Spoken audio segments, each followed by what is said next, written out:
पारंपरिक हथियार और लाठी डंडे के साथ ग्रामीण इकट्ठा हुए और गांव में घुसने से भारतीय जनता पार्टी के उम्मीदवार को रोका।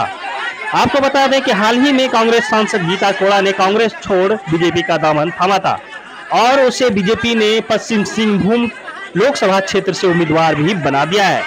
वहीं पश्चिम सिंहभूम लोकसभा क्षेत्र से प्रत्याशी गीता कोड़ा अपने समर्थकों के साथ प्रचार प्रसार के लिए जोर लगा रही है। इसी क्रम में सरायकेला जिले के गम्हरिया प्रखंड अंतर्गत मनोहरपुर गांव में रविवार को यानी कि आज गीता कोड़ा अपने समर्थकों के साथ जा रही थी।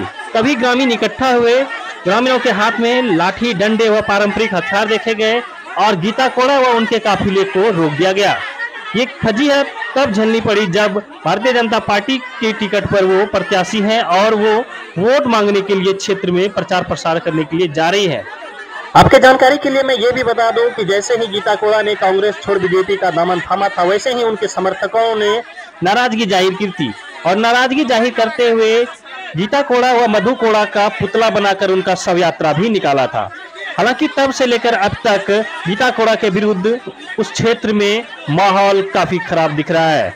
आज जैसा कि गीता कोड़ा को गांव में घुसने से पारंपरिक हथियार व लाठी डंडे के साथ ग्रामीणों ने रोका, इससे यही कहा जा सकता है कि माहौल काफी खराब है।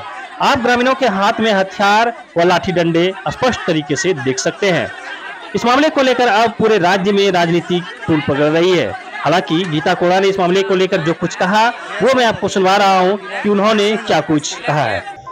एक प्रत्याशी को प्रचार करने से रोकना और प्रत्याशी को बंधक बना के रखा गया, 2-2.5 घंटे तक बंधक बना के रखा गया।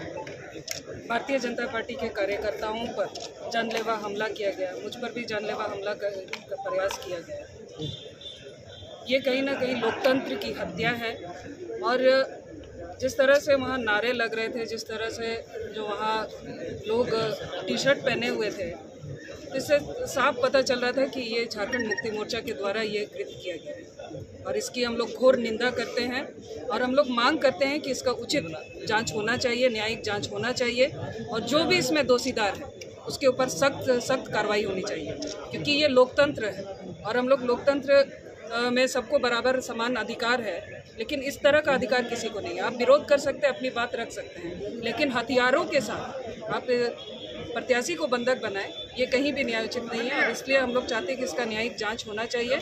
आज उसी संबंध में हमने गम्हरिया थाना में FIR दर्ज करा दिया है और हम लोग चाहते हैं कि इस पर जल्द से जल्द कार्रवाई हो और दोषियों को सजा दिया है। और आप लोग को बाकी की सूचना कि वहाँ जिस तरह का माहौल था, जिस तरह से टी शर्ट पहने हुए थे और लोग नारे लगा रहे थे, इससे तो साफ पता चलता है कि वो झारखंड मुक्ति मोर्चा के कार्यकर्ता।